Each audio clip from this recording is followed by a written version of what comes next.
Are you ready to take the lead in the dance of life? Fall in love with who you are right now? And find uninhibited joy every day?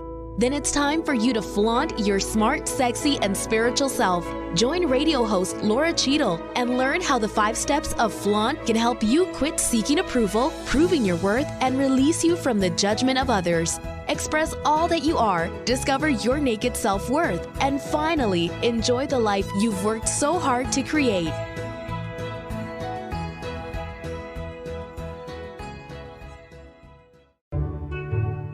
To all the women who have cried in the shower, smiled when they wanted to scream, and couldn't wait to get home and unhook their bra, Flaunt is the definitive guidebook on how to get back in touch with who you are underneath your labels, roles, and scripts. Fall in love with yourself right now. Breathe life into the dreams you left behind and live each day with uninhibited joy. Pick up a copy of Laura Cheadle's #1 best-selling book, Flaunt. Drop your cover and reveal your smart, sexy, and spiritual self wherever books are sold. It's available in print, digital, and audio formats and comes with 2 downloadable meditations. Hello, welcome to Flaunt. Build your dreams and live your sparkle. We are going to get our sparkle on in a huge way today. As you know, I am a lover of movement. I am a lover of dance and passion because I really feel like that passion flows through you when you dance, and it can change who you are. Now, whether or not you are a movement person, a dance person, I cannot even stand getting up in the morning and stretching person, this show is going to be for you, and here is why. On this show today, I have got a couple of women who started this incredible fitness movement. I have been a fan for, let me think, maybe 9 months now. And what I love about it is they come from different unique backgrounds, but they have found connection and similarity in their journey, and they help other women to rise up. They help other women to get strong physically and emotionally, and they really help everybody in their world get better and thrive. They are Ashleigh and Tricia of REB3L Fit. So welcome to the show, ladies. Thank you. Thank you. It's so good to be here. I love REB3L. I would like to start the show by having you explain to listeners, what is this whole REB3L Fit thing? I think, first of all, REB3L is sort of our umbrella parent company. And then we have a couple of formats that we offer both online as well as live classes and instructor trainings. We have a dance fitness program called Groove. It's high intensity, badass boot camp style dance fitness is how we like to describe it. And then we also have a strength format. It is called Strength, REB3L Strength, and it's choreographed sculpting using a lot of body weight and then body weight resistance, light weights, minimal equipment. It involves a lot of high rep. And we set it to music. So you kind of get lost in the music. That's sort of our intention with both Groove and Strength, is sort of to get lost in the music. And that's sort of where you're thinking, not how many more of these do I have to do? We love it. How many more mountain climbers are we doing? We described it the gateway drug into the fitness industry. You talked about not having a lot of, chit chat going on. You're just getting lost in the music. And I think that is really powerful because it enables us to get in touch with our bodies and our hearts. Because I know when I'm doing the REB3L, Strength or Groove or whatever I'm doing, I start thinking and I start processing, and it's almost meditative. Well, we actually say that a lot, that meditation is, you think of it as being quiet, but really meditation is being quiet in here. So whatever it is that you're doing on the outside that can make it, you not think about the grocery or your kids or whatever you have to do next, it's a form of meditation for us too. We're not really good at sitting still. No, I know. I'm already we feel like meditating can come in all forms. It doesn't necessarily mean being sitting still and trying to be quiet, especially when you have a lot of things where you think through your mind. So for us, dancing is really meditating. Yeah. And that's how we kind of like process things in our head and become quiet in our head and quiet all of that noise. So that's like the only time of the day where I'm not thinking about what I have to do or what I've done or what I should have done. And we found that that's why it's been super successful with a lot of our students and those that are getting involved with Rebel, because it is that point in the day where they look forward to it and they are able to just release all of the stuff and really focus on themselves for an hour. Yes. I agree 100%. And that's, for me, I have always danced. I have always taken dance class, but even when I wasn't dancing formally, I would move. I move to process emotion. If I'm upset, I have to move. I've got to do something. Yeah. And that's similar to, the yoga-esque that I do. It's the movement to get you out of your head, to stop thinking and start processing, because truly the answer is always inside of us. Right. Now, yeah. You both have different stories around fitness and movement.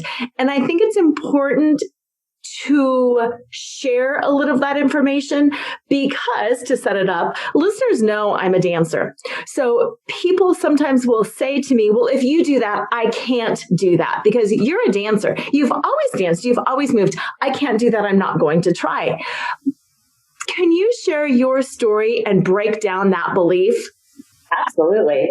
So we go through our stories a lot, in our instructor trainings, because we want people to understand that we don't come from a background of dance. We really just started this. We formed the Groove format about 7 years ago. We only really branded about 3.5 years ago, but we've had Groove a lot longer. And really it was a way for Ashleigh and I to kind of get through the hard stuff and in our life, just because we just both needed that release. And so we sort of both stumbled into this accidentally. We have a little bit different stories, but kind of the same thread. But for me, it was, I have 4 children, 4 boys, a lot of testosterone in my house.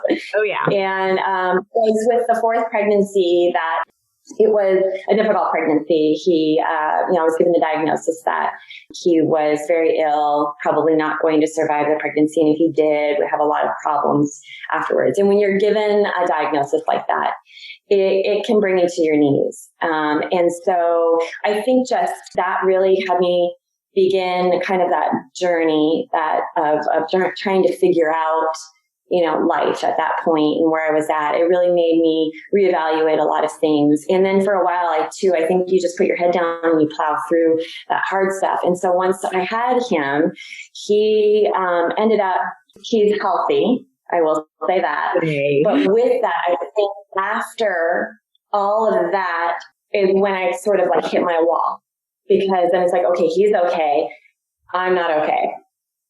But I think, you ignore all that for a long time just to get through stuff. But then you get to that place where you're now having to deal with it.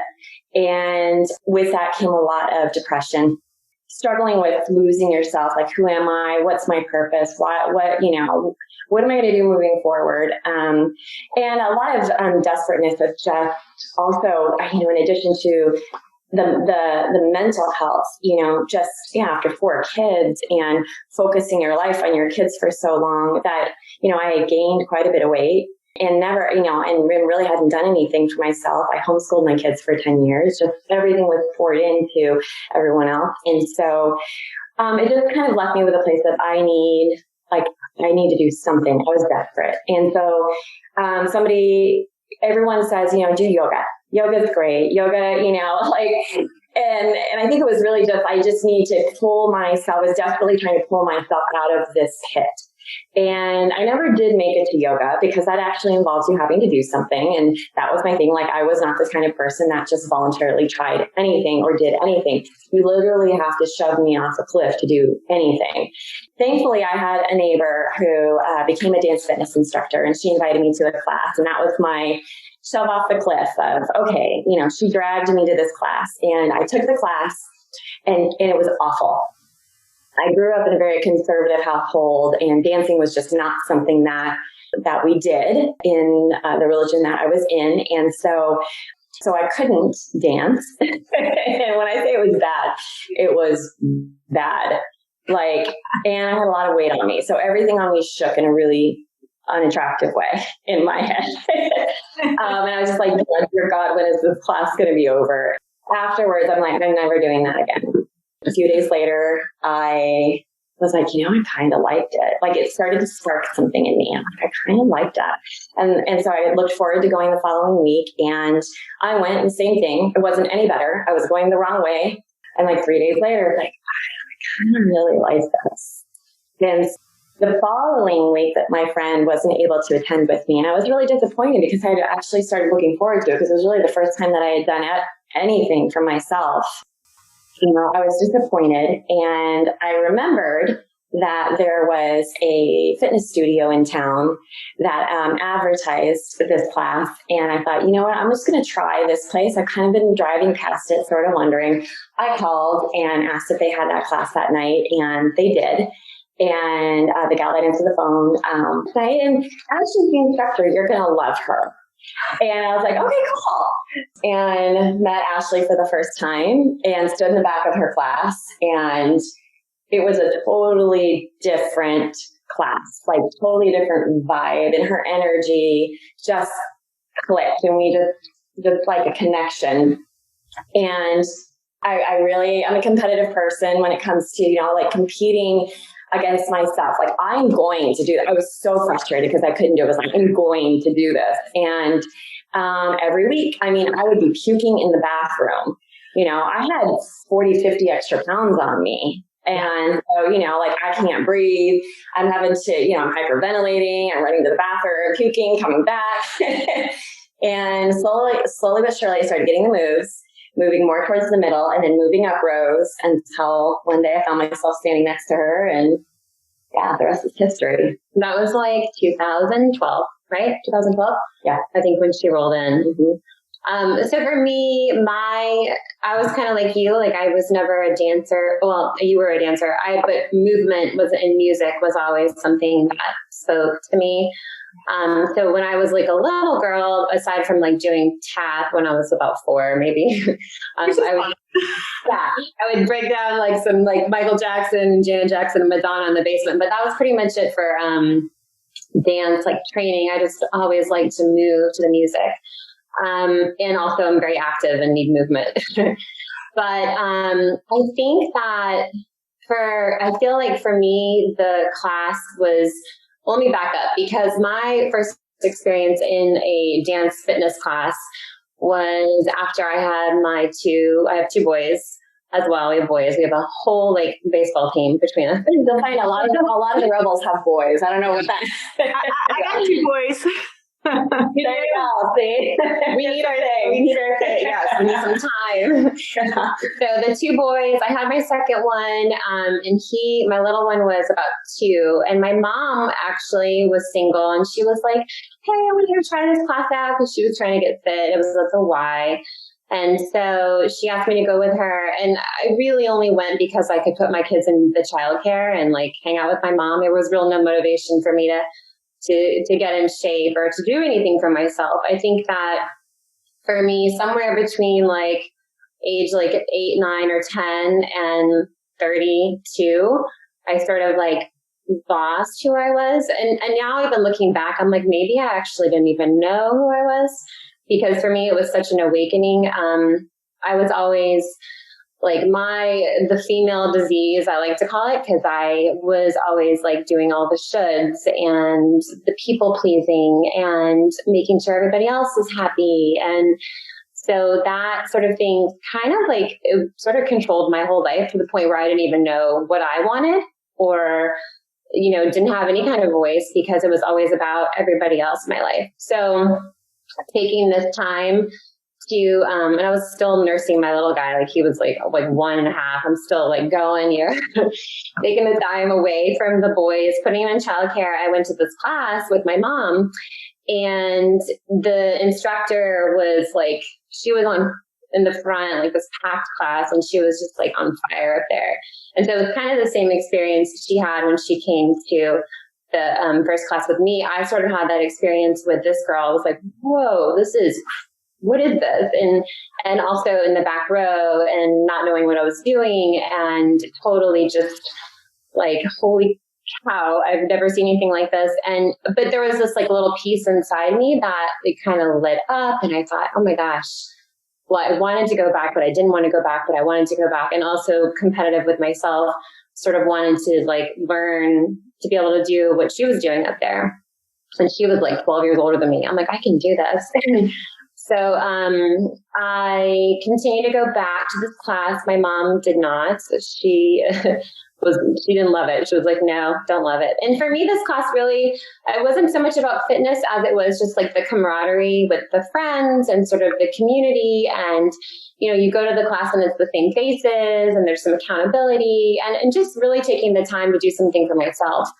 And I would say this like started the, igniting inside me, but it wasn't until we moved to Colorado in 2011. And I had lived in Atlanta like my whole life. So leaving Atlanta was like very hard for me to do. And going to Colorado where I didn't know anybody and trying to find sort of my place there, looking for a class, because that was something that had kind of was a big part of my life now, going to this class 2 or 3 times a week. So I started looking around at classes in Castle Rock where we lived. And at the time, it was a really small little town.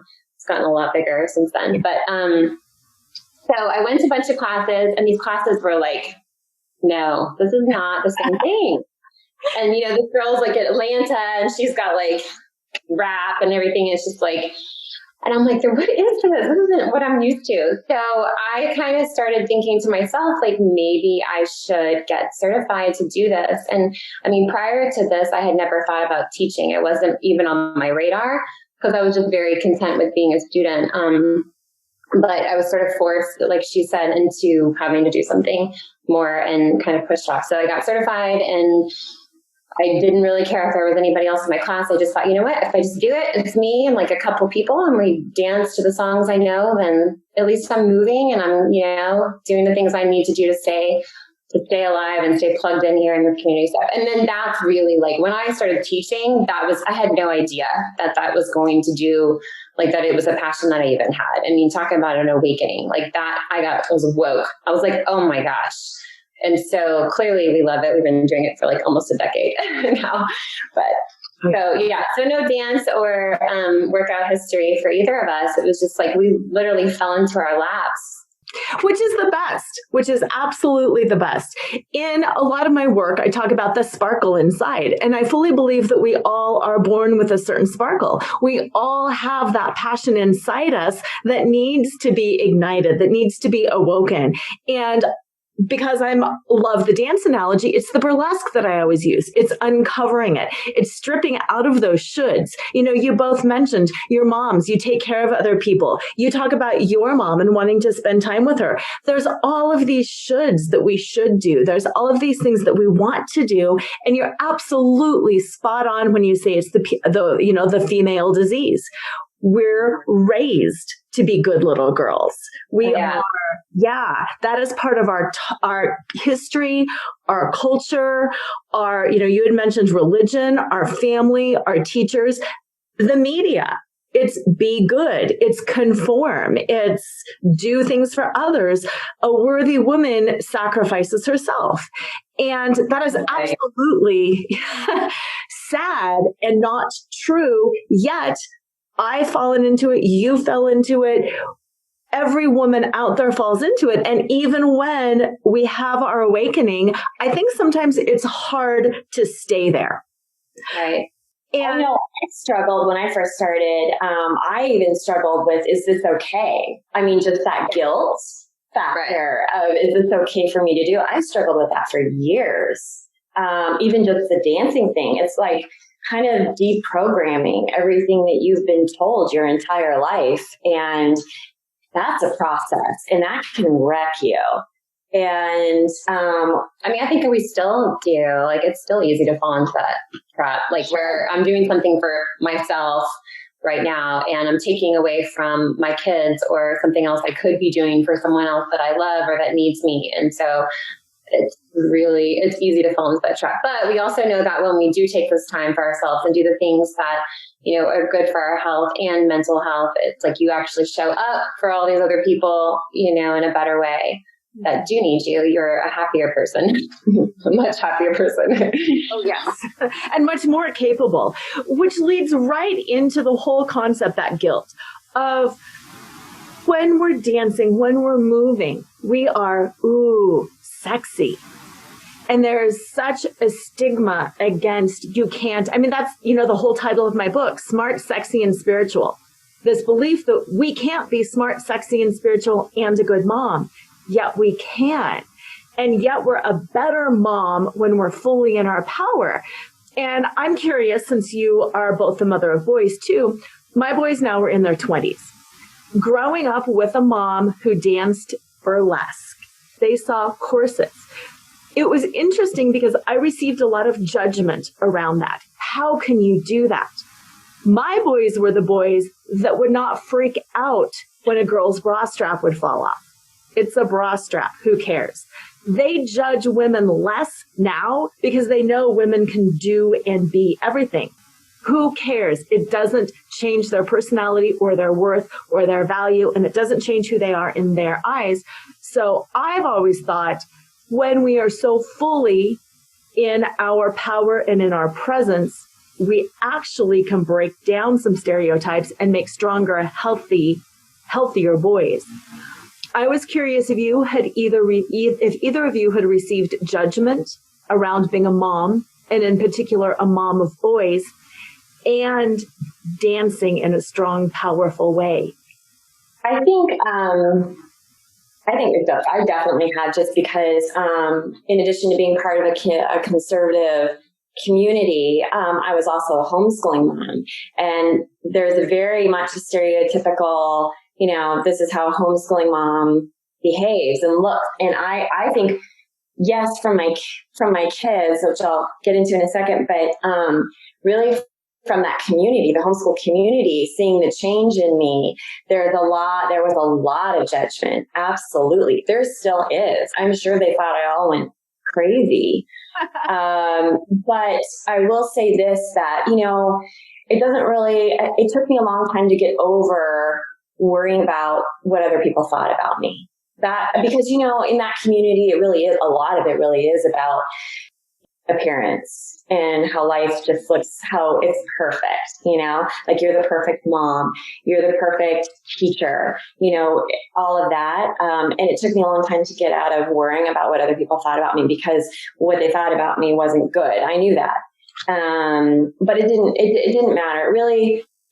I really feel like for the first time, I am more myself than, I didn't feel like I was playing a role anymore. And I think for many, many years, I felt like I was playing a role because it was really, I had to work at it. Didn't feel natural to me. It was very hard.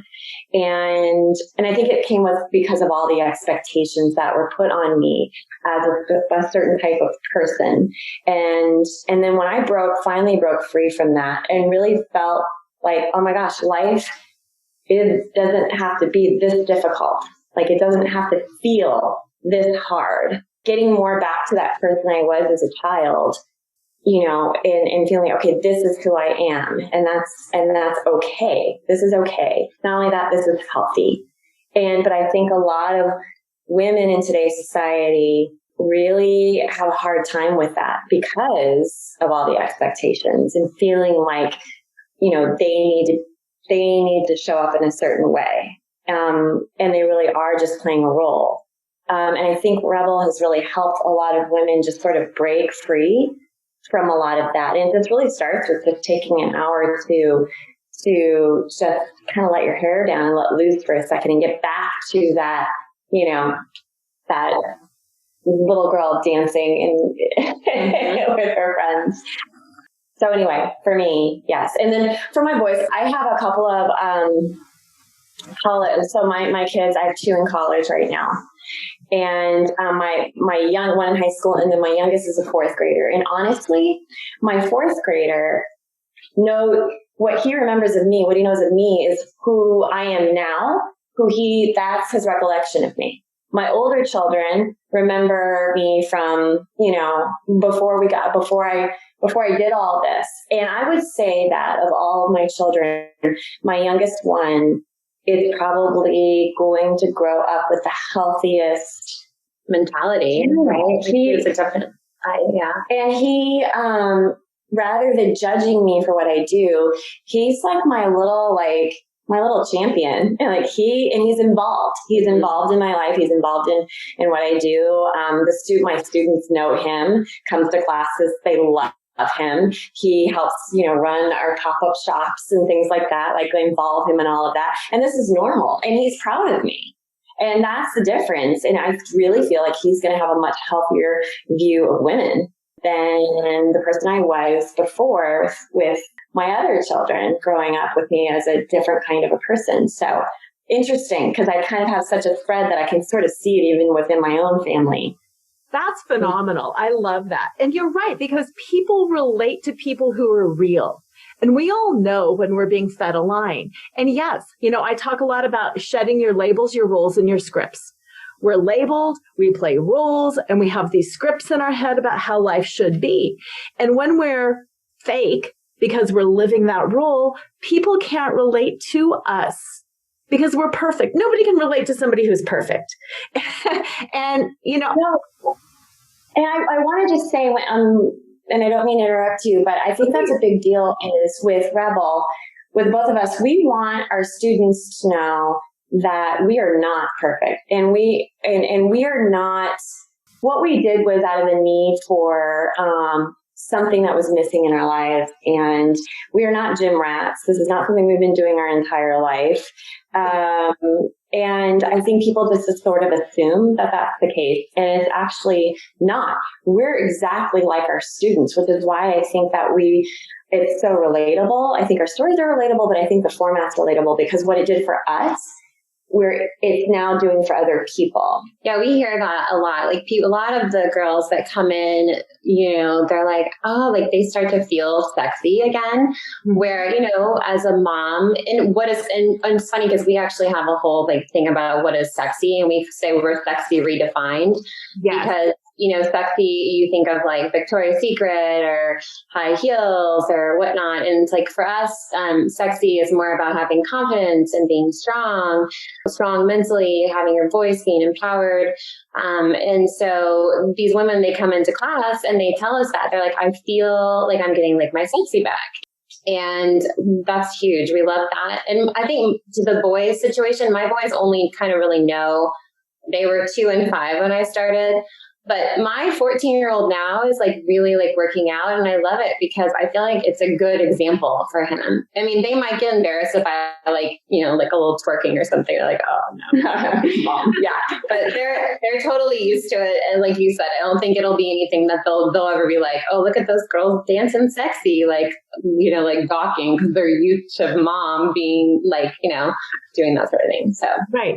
Yeah, it's like the whole Super Bowl thing, the halftime with, who cares? They're on poles. They're strong, amazing women, and they're doing amazing things. Let's get over it. It doesn't, having a body, moving in a way that somebody else, because you talked about judgment, somebody else perceives us, our movement as sexy. We are just embodying energy that's in us. We are just embodying power. How somebody else perceives it is not our responsibility.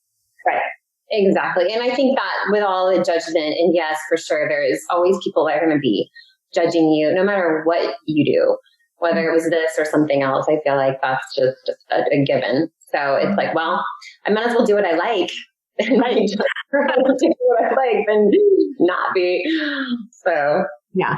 And my view around judgment, and it seems like you have the same view, is oftentimes we judge the thing that we want, but we're not brave enough to go after that thing yet.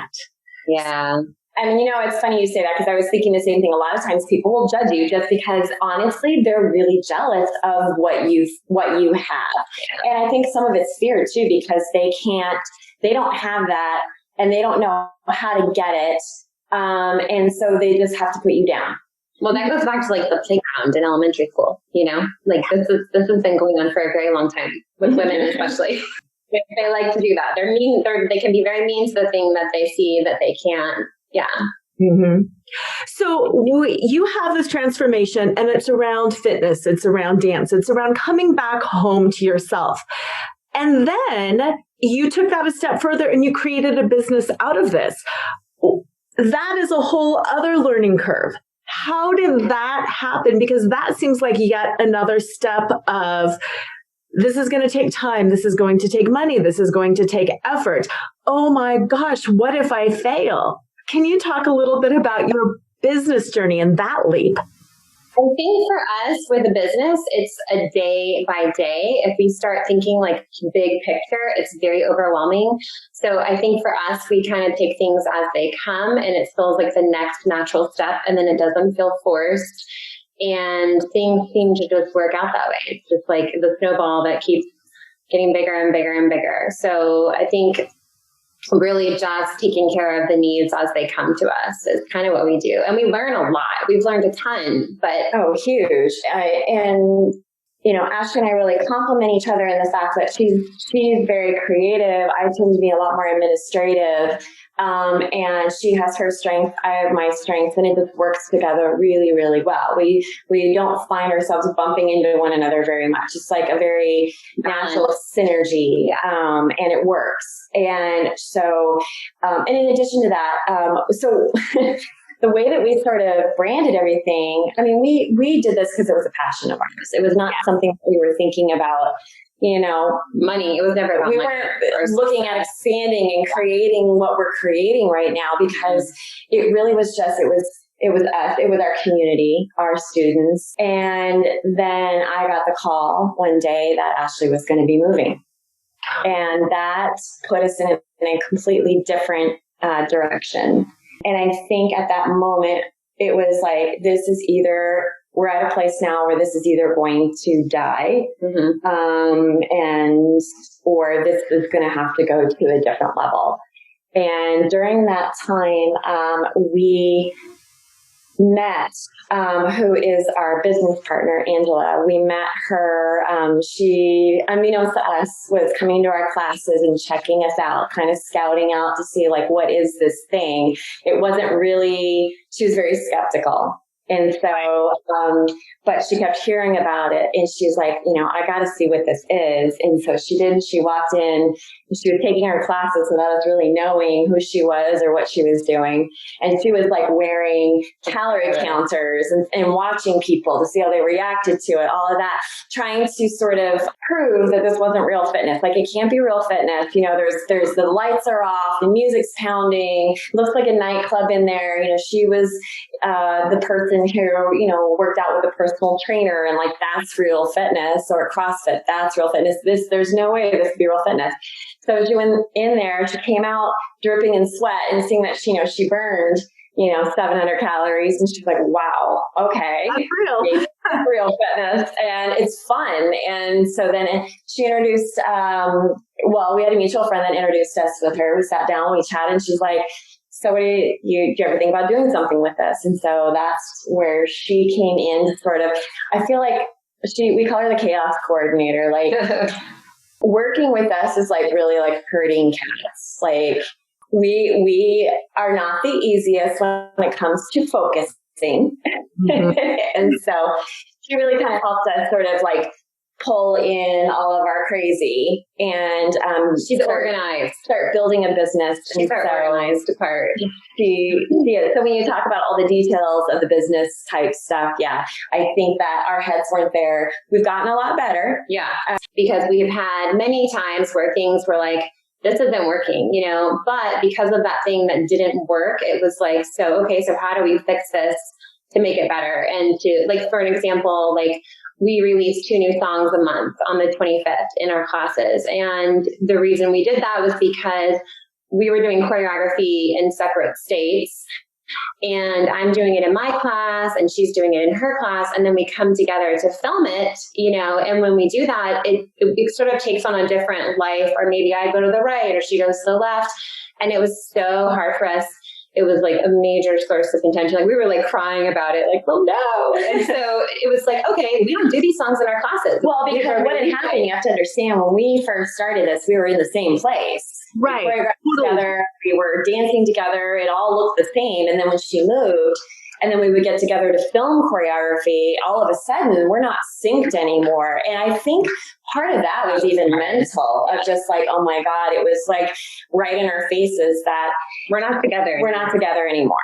And so when we talk about Lemonade and Lemons, even with not being together anymore, actually we were just talking about this in the car. Yeah. We were filming in the studio, or rehearsing in the studio last night, and we were driving home, and it was something that you said, even with just the fact that our Rebel Nation community, we call our rebels Rebel Nation, like the fact that we've been able to create a community online that is even tighter than the community we had in our local class before she moved, has been incredible to us, because we never would have thought that would have happened. But it almost was like her being in one place and me being in another created the need for us to be able to keep that connection, right, which in turn has created this community online across the United States, connecting all of these crews of rebels, now that we have instructors that are teaching all over the place,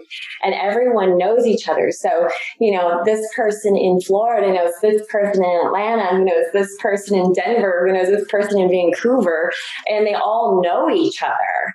Yeah. And talk to each other and visit each other, which has been crazy. Yeah, they're like, they don't need us anymore to do this. But it was like us just striving to keep like our classes like together, even though they were separate. We just wanted to feel like there was that cohesiveness between my class and her class. And so we started doing that in Rebel Nation. And now it's like these people, it's like they are in the same class, even though they're in completely different states. And they've never met. It's really cool. Yeah. It is. It's very But again, that's something that happened because of something that was not good. I don't think we would have that Rebel Nation group if we weren't in separate places like that, because we wouldn't have had that need like she was talking about. So, yeah. And even also, the way that our business has kind of evolved with the lemonades out of lemons is even the fact that we don't use microphones, and how that all kind of came about. And that's really Ashleigh's story. But, we don't. So our company is Rebel. And for a reason, we go against the status quo of what's in the fitness industry. So typically when you walk into a group fitness class, you've got, fluorescent lights, because we all look really hot in fluorescent lights. Oh, yes. And, which I'll never understand in gyms, but whatever. I know. Your group fitness instructors mic'd up. They're screaming at you. They're looking at you. They're turning and they're staring you down. I mean, they're looking at you. And we're taught in group fitness certifications, as well as employers, that Jen's telling. We've even had our instructors get told this. You have to teach facing your class, otherwise you don't work here. And I'm trying to understand that, because I don't know about you, especially when you are new to a gym. You walk into a class, and what is the fastest way you're going to be intimidated? The instructor staring at you. I don't understand that mentality, but for some reason, this is the way it is in the fitness industry. And so what we do is we shut our lights off. So that immediately gets rid of a lot of inhibition, especially when you're dancing, because that takes a lot of guts to walk into a dance class, especially when you've never done it before. It's very intimidating. And so we want to create that experience, that inviting experience of, no one's going to be looking at you. And the lights are down, so you can just kind of pretend to be whoever you want to be for an hour. We don't keep those mics, and initially that was because Ashleigh used to wear a mic and it broke. And the place that she taught at never replaced it. And so she just went off of nonverbal cueing, which is what we teach our instructors. We're involved in a lot of hand signals, almost like sign language. And that's all you need, really. Because I don't know if you've been in a dance fitness class where they are shouting at you through a mic, but you're like, the beat's about to drop, shut up. Exactly. Like, I want to hear music. I'm like, stop talking.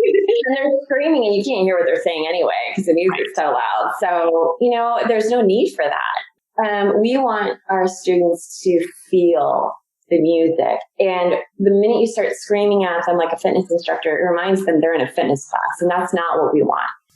We turn away from our students, so we're facing the mirror. And we find for a couple of reasons, it's easier to follow directionality, especially if you're doing circles, if you're turning around, moving forward or backwards.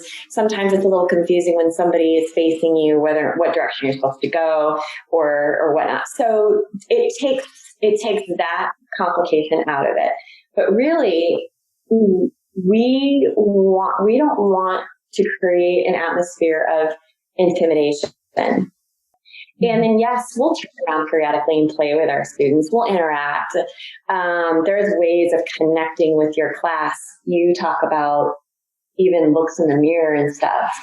But the class is meant to feel like you're, like it's like a thing that you look forward to, like something. It's not a fitness class, like it's an event in your life. Like we have women that are like, oh my gosh, I dress up. Like they'll like get ready, put on their makeup and their jewelry, and they'll like look a certain way for class because they're excited about it. They anticipate it like all week, so that's really the experience we're trying to create. We're trying to create an experience, not just like a class. Like it's like you come and it's something that you look forward to. So honestly, burning the 700 to 1,000 calories an hour is sort of a byproduct of right. It's amazing the transformations we've seen too, because I think for a lot of women, well, this is a lot for a lot of our students. I don't want to say women, we have men too. I don't want to limit it to that. But we have a lot of our students come into a class. This will be the first time they've ever come into a gym. And that's why we call it the gateway drug into the fitness industry, because it draws a lot of people. So, for example, so-and-so comes into our class and then they fall in love with it. So they invite their neighbor and they invite their friends, people who've never been in a gym. And then it becomes kind of this addiction, this thing. And for the first time, not only are they in the gym, but they're working out regularly for the first time because it doesn't feel like they're working out. And we've run into so many cases to where all of a sudden this person walks into our class and they've literally melted. Yeah. Like gone. Yeah. I mean, the amazing transformations that we've seen. And it's crazy because a lot of these people for the first time are experiencing this. And that's where the empowerment comes in, I think, because so many women for the first time are realizing I can control who I am. I can control my health, how I feel, when I feel like for so long they felt out of control. Yeah. And so they become very empowered, and that's where the confidence comes, and that's where the sexiness comes. And I can't tell you how many people we've seen who walk into their first class with baggy clothes and long sleeves trying to hide, and then are like, a year later in the front row ripping their shirt off. Well, and it spills over in other parts of their life too. It's not like they come in there and they experience this like empowerment, and then it spills over into their career, into their marriage, into being a parent, into being a friend. It's like every part of your life changes when you start taking care of you. Yes. And that whole mental component, when because you both talked about being competitive, when something's a little bit difficult, instead of saying, oh, I can't do it, you lean into it and then you succeed. And it makes you realize if I can succeed in this 4 count of choreography, then I can succeed in 8 counts of choreography. Oh, now I can succeed in a whole song. Now I can succeed in a whole class. Now maybe I can ask for a raise. Now maybe I can stand up and get out of a marriage that's abusive. Now I can advocate for my child. Now I can wear my hair my own way, whatever it is. It's just those small steps along the way. Like you talked about in creating your business. If you looked at the whole thing, you'd say, oh, I can't do it all. What's the need now? What is the most logical next step? And can I do that? And when it goes wrong, how do I fix it? And I think that is a perfect transition into the 5 steps of flaunt, which stand for find your fetish, laugh out loud, accept unconditionally, navigate the negative, and trust in the truth. Because this journey to become, a member of Rebel Nation, this journey to become a rebel really starts with finding your fetish, finding that spark inside that you have forgotten about, finding that joy.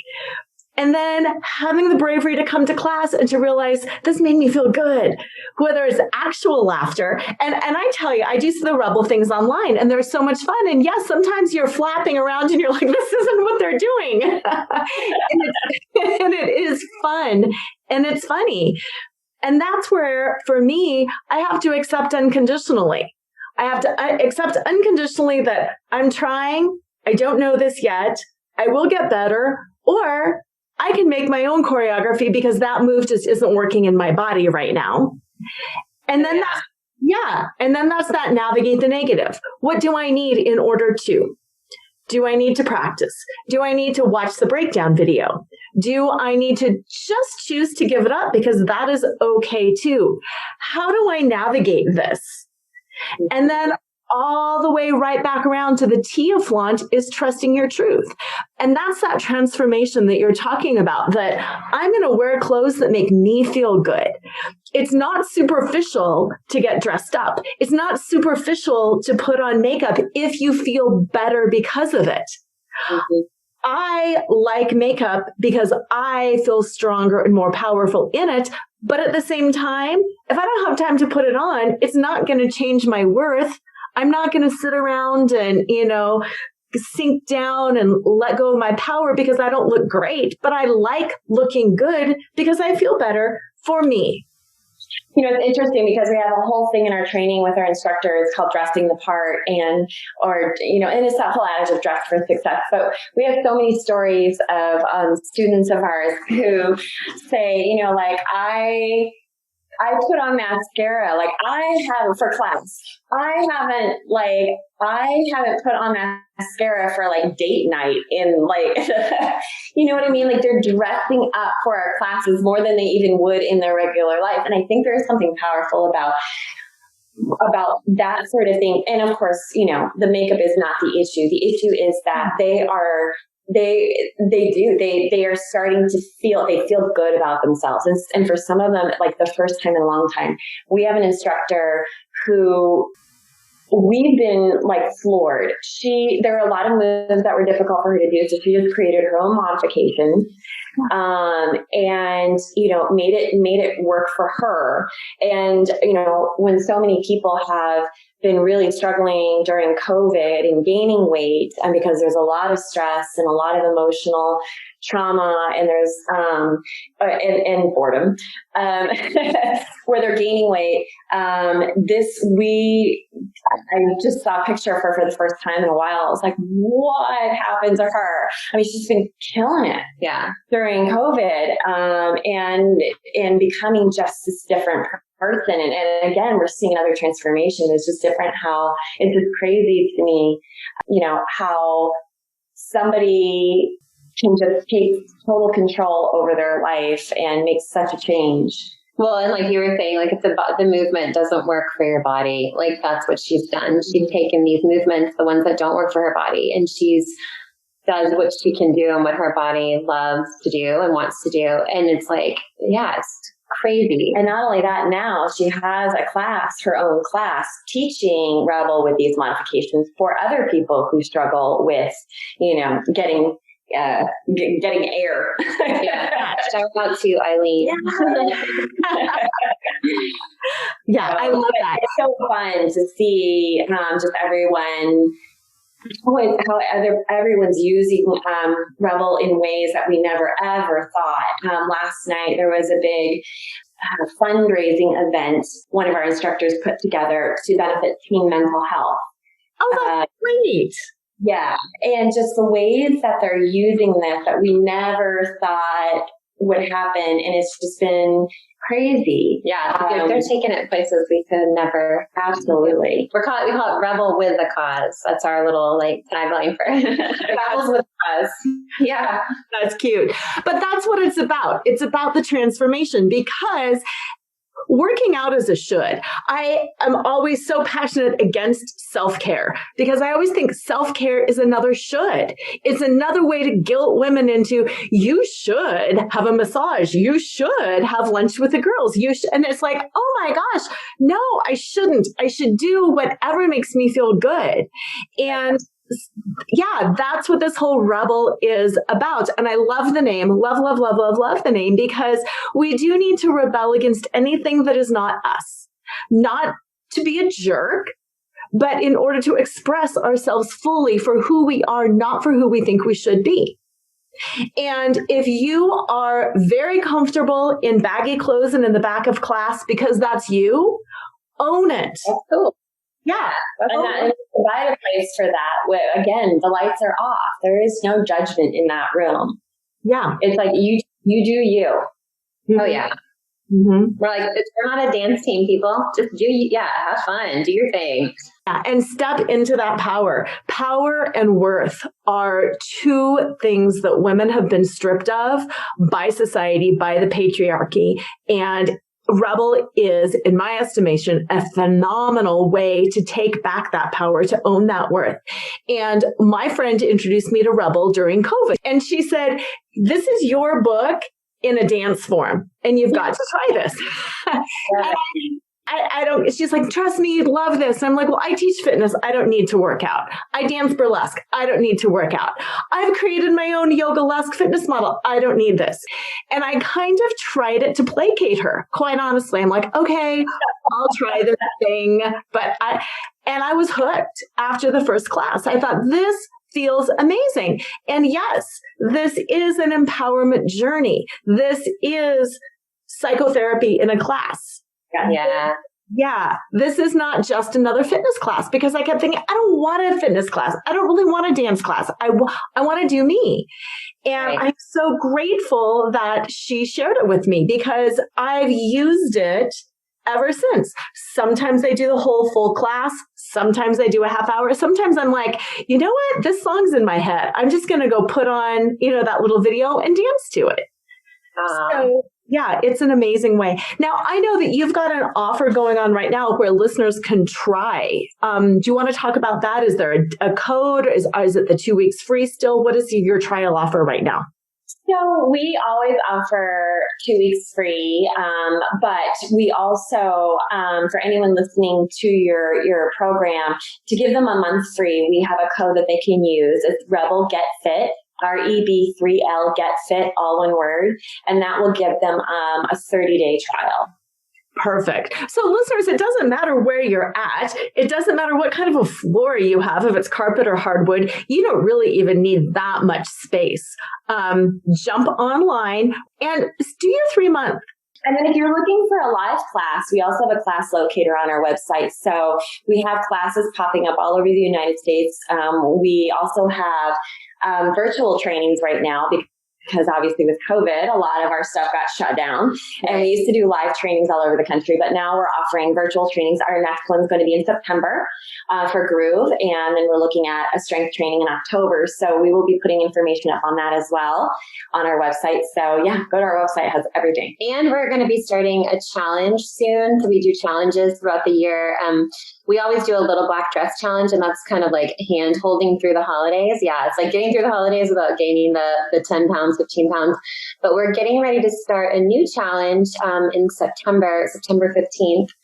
That is called Band Together. So it's a little sneak peek, and it's sort of just like, guided workouts at home, and just sort of really the big part of our challenges too is being in our group on Facebook, the #RebelNation group, because there's so much motivation there and just camaraderie. So it's going to be a good challenge. We conducted we usually have 2 challenges a year, usually the May Day challenge, and like Ashleigh said, the little black dress challenge. This year with COVID, we literally overnight had to fast track our spring challenge, because normally it's in May, and all of a sudden now it's March, everything's shut down. And we worked all weekend, launched our The SOS challenge. We launched our SOS challenge, and it ended up being way longer than we ever would have thought. Longest challenge ever. But everyone just needed that during that time. We were all in quarantine, and it was amazing because everyone was doing the same thing, and they were all doing it together, alone, but together. And they were all sharing their videos with us, doing it with their families, doing it with their pets, doing it with their kids, doing it with their husbands. I mean, it just really brought us to tears with what we were seeing happening, and it got a lot of people through a lot of very difficult times. And well, we did little mini challenges within the challenge. So, like, for example, we would have on there, like, our playlist would be like sheep power. Like, sheep power was one of our playlists, and you may have seen these. Mm-hmm. And it was all of our female artists that were sort of like, this gave you this empowering feeling. And then we would do little videos of ourselves, and everyone was posting them, each of their little selfie video, like the things about them that made them feel strong, and so it was just like, if I am resilient, I am brave, I am this. And so everybody had like 3 things, and we had these little mini challenges throughout the big SOS challenge where people were like just digging in and like diving into these places. And I think everybody was just feeling like really bad, of course, during this time. So like a lot of introspection was happening. Right. There were a lot of emotions with it. A lot of people dealing, I mean, all of a sudden they're sitting in their quiet. I call it the great pause, and it was, how do you deal? How did people deal with it? Some people, it was, for some people it was really good for everything to stop for a moment. So that they could sit in whatever they were dealing with that they were maybe not dealing with. Well, it's like all of a sudden you're recognizing all the things that you were keeping busy with. Like, I'm busy with, running around, running errands, going shopping, doing this, eating out, blah, blah, blah. And all of a sudden you're left with nothing. And so you're kind of stripped, and it's raw, and the videos were so vulnerable and so raw. And it was everyone actually being apart and being in quarantine. Everyone actually really got to know each other better during that time of isolation within our group. We learned things about people we thought we knew that we had no idea was going on. And what was amazing to me is that they felt safe enough in that group with this crew of people to be able to be transparent and vulnerable and have these breakthroughs very publicly for some of them. And then others not. But the ones that didn't share publicly were watching the other ones. And they were truly all helping each other and went through an amazing time of growth. Cry videos with tears. I mean, it was really raw. And now all of our rebels are ready for a rebel retreat, which is in the making, hopefully. I know. Like a big retreat with all of us together. Yeah. We're waiting for the day when we can do this. It's coming. It is coming. It is coming. Yes. Yeah. So listeners, if you jump online and you try this and you reach out to me, I will send you something because I enjoy it so much. And like you were saying, this power of connection, this power of being a rebel with a cause. If you try this, try your free stuff. Let me know, and I will send you something really fun just because I believe in it that strongly. So Ashleigh and Tricia, thank you so much for being here today. I really, like I said, I hope you all try it, whether you're a dancer, whether you're a non-dancer, this is absolutely doable. Just get out of your head, get into your body, have an amazing week, and as usual, always remember to flaunt who you are. Tune in next time to Flaunt. Build your dreams, live your sparkle with radio host Laura Cheadle every Wednesday at 7 a.m. and 7 p.m. Eastern Time on syndicated Dream Vision 7 radio network. Overcome the need to please and find the uninhibited joy of being exactly who you are right now. Come find your fetish, laugh out loud, accept unconditionally, navigate the negative, and trust in your truth. Find out more and get your free gift at lauracheadle.com. That's LORACHEADLE.com.